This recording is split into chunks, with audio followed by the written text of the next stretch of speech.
Hello everyone. I hope you remember this guy here, this gentleman over here, Kenneth Makate.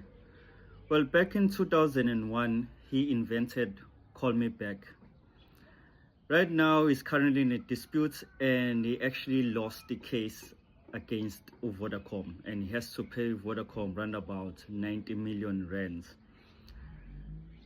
I don't know much about the case, but if I were him, if Bengu Yena, this is what I would have done.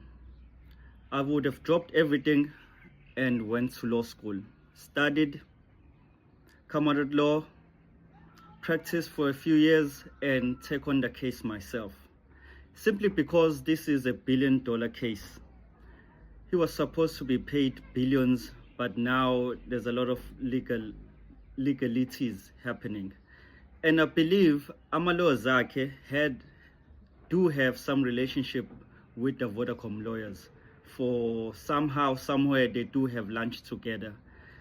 And the only way he could have won this case is if he elevated himself as a lawyer and entered into that circle of prominent lawyers who handle these cases, billion-dollar intellectual cases. And from there, he could have started this case from scratch and fought for himself.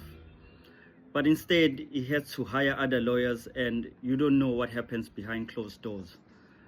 So, I hope this gets fixed. Thank you.